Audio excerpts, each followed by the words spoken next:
the black sheep, the outcast, persona non grata. No room at the automotive inn.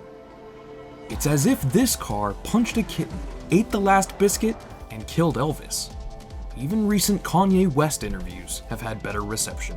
And yet, of the modern Skylines, the second generation Godzilla is maybe, just maybe, one of the best.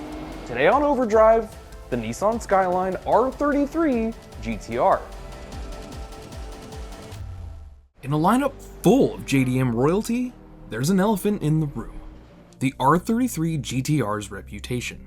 Why is it so bad? Well, a particular Initial D episode probably didn't help, where praises are sung for the R32 and R34, the R33? Don't be ridiculous. Then there's the fact that the R33 GTR racing trophy cabinet is much less cramped compared with its Japanese touring car championship destroying calsonic toting predecessor. And of course, Too Fast, Too Furious and other movies in the series immortalized the R34. Paul Walker at the wheel, that Bayside blue paint job. No wonder the late star's car went on to sell for more than $500,000. As movie cars go, it does not get much cooler or more famous. Not only that, but side by side with the R35, the R33 was hopelessly outgunned.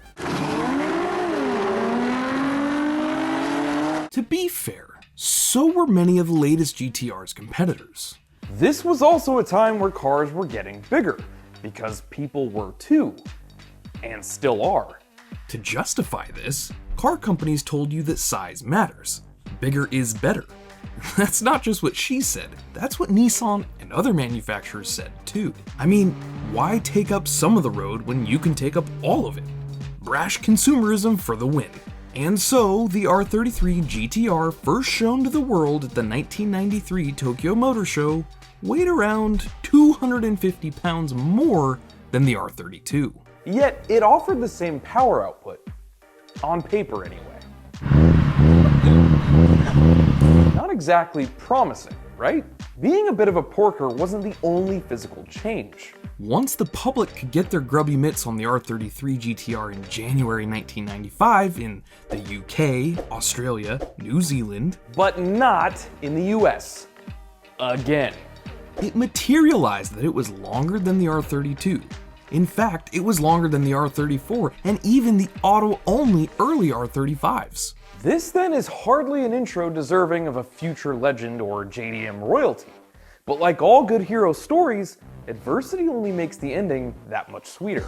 Because let me tell you that despite what people who have never driven one and general internet consensus tells you, this is a car that can topple giants.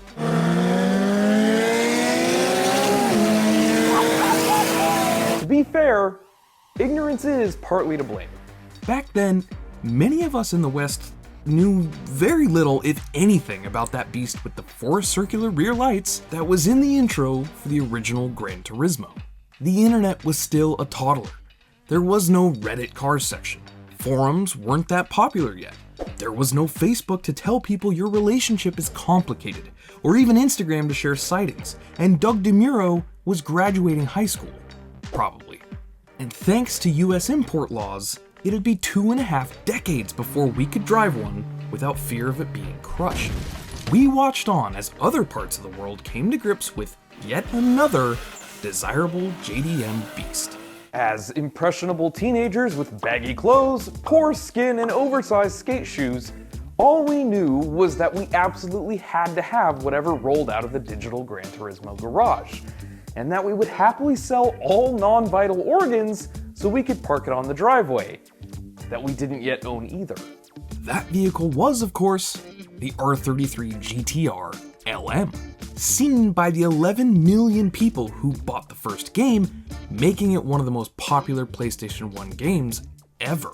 Just one roadworthy version was made so that the race car could be homologated for the 1995 Le Mans 24-hour event, complete with 400 brake horsepower, 1,150 kilogram weight, checkerboard seats, and a 50mm wider body, big flared arches and all, it became the rarest GTR model Nissan has ever built, and maybe ever will. Now, it lives out its days going nowhere. Having been imprisoned by the Japanese manufacturer at its Sama Heritage facility, the crime? For being too damn precious. Not even then CEO Carlos Ghosn, who also now spends his days imprisoned and going nowhere, was allowed to drive it. At least, not officially. Nor would they let me, which is way less surprising. Nope. The only way you can is via a PlayStation controller, or maybe a sim rig. Go check out that video right up here. Despite looking like an absolute monster, the best Le Mans result the Nismo LM could achieve that year was 10th overall, and 5th in its class. 4 McLarens finished ahead of it. Other LM entrants never made it to the finish line. There were, of course, other R33 GTR special editions. More than any other GTR, in fact. But first we need to talk about the base model. The one most practical people bought, or dreamed they could.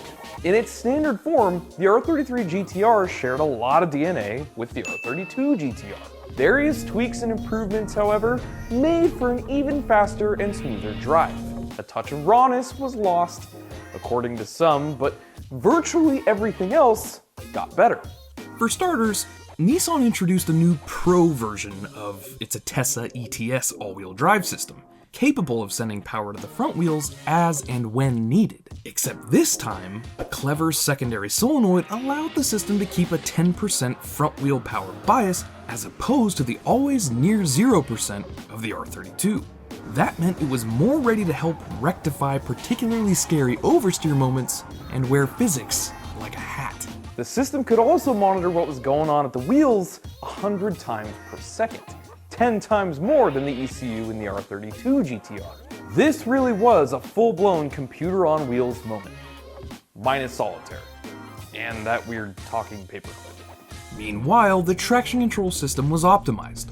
The body made stiffer, weight more evenly distributed to 46/54 from 40/60. Aerodynamics improved, the wheelbase lengthened beyond the R32 and the R35, and the rear wheel steer high-gas system, now called Super High-Gas, became electric instead of hydraulic.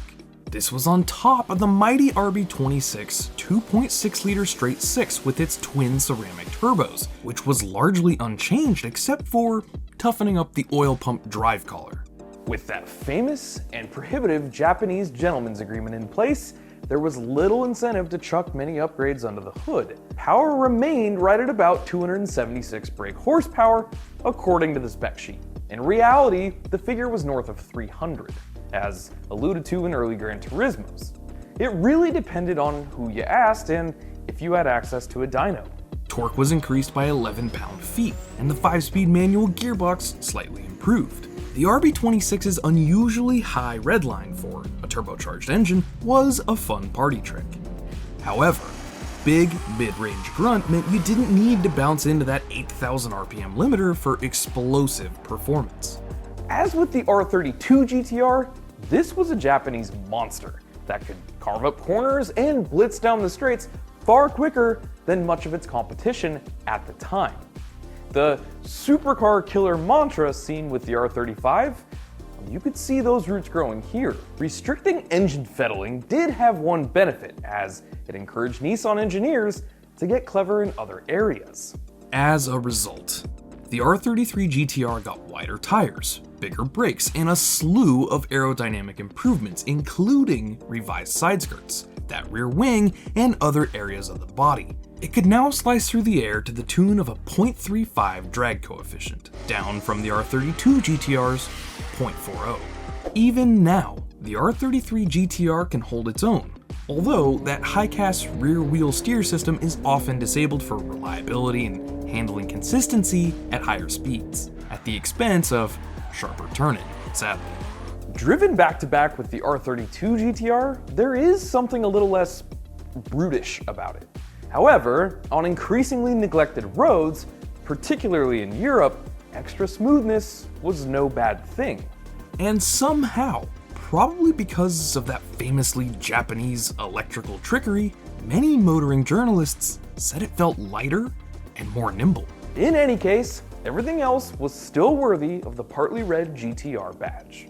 The epic engine note, the turbo whooshes, the sharp steering feedback, the meaty heft of that body that reduced as the pace picks up, it was one intoxicating ride that still feels mostly modern.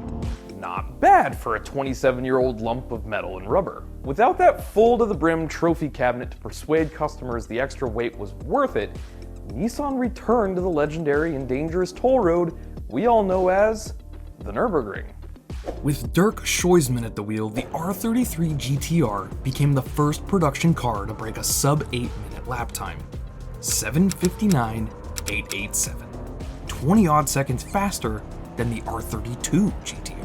Publication Best Motoring wanted to give the record a go too, achieving 8:01.72 in the process and further cementing the R33 GTR's extraordinary abilities. Unfortunately, for all the good inherited from the reborn Skyline GTR mantra of the 90s and early 2000s, we got some of the bad too. For example, the interior was borrowed out of a Nissan Maxima, and while serviceable, not to mention usable thanks to the practical back seats and the option of 4 doors, yeah, really, it had all the finesse of an office cubicle. A few tweaks to the GTR version, such as a badge on the center console, were welcome, but nothing screamed outlandish. No wonder one of the most common mods was to do away with that bland steering wheel and get something spicy from an aftermarket vendor. It wasn't all bad though. There were some cool gauges to show you just how spirited your driving was, while obeying the local legal limit, of course. And there was a hidden control near the steering wheel for raising the antenna. Essential functionality, obviously. Sporty touches were subtle and few and far between for the exterior too. Yeah, there's a spoiler, and arguably the rear end is the peak of the R32, R33, and R34 crew. It just looks right. There's also a GTR badge and slightly flared arches for a more muscular look. But otherwise, this was your standard Skyline at the time.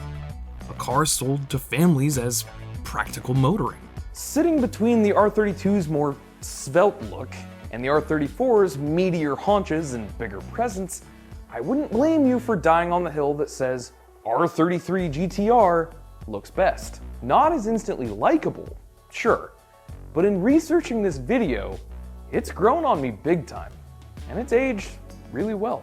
As with the R32, Nissan offered a V-Spec version, except this time, it was available from launch.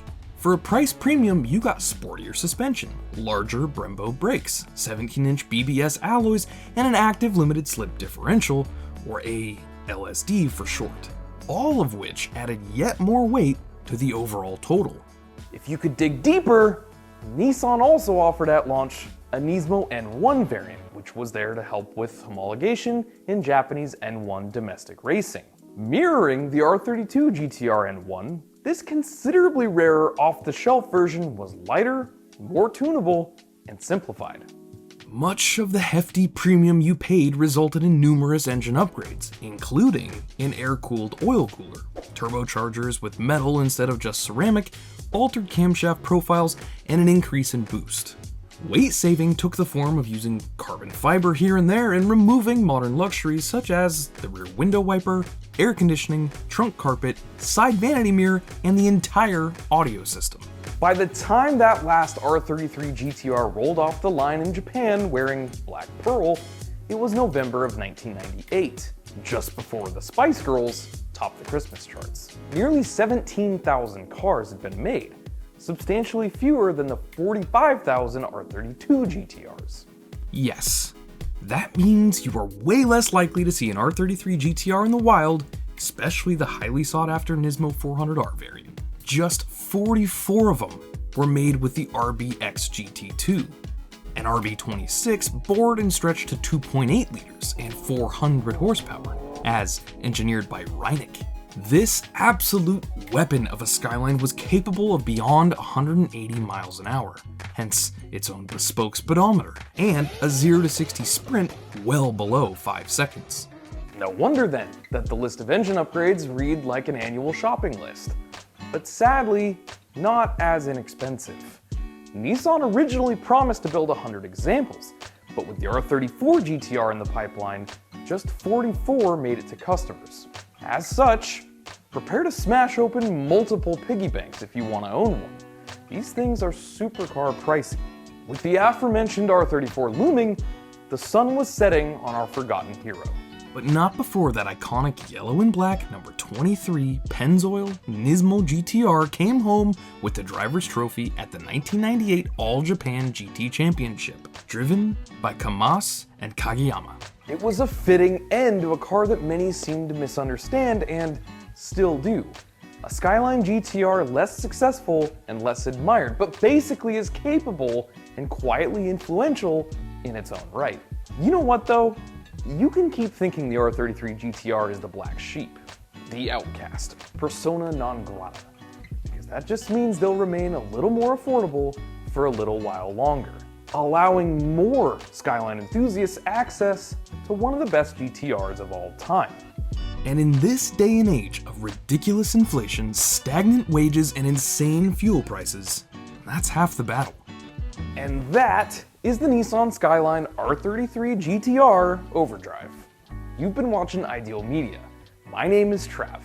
Be sure to smash those like and subscribe buttons for more from the GTR lineage and other awesome cars too, because next week, you guessed it, we're diving right in to the R34. Go check out the Overdrive starter pack right over here, or jump right into whatever YouTube thinks is best for you right down here. Thanks for watching, people. We'll see you all next time.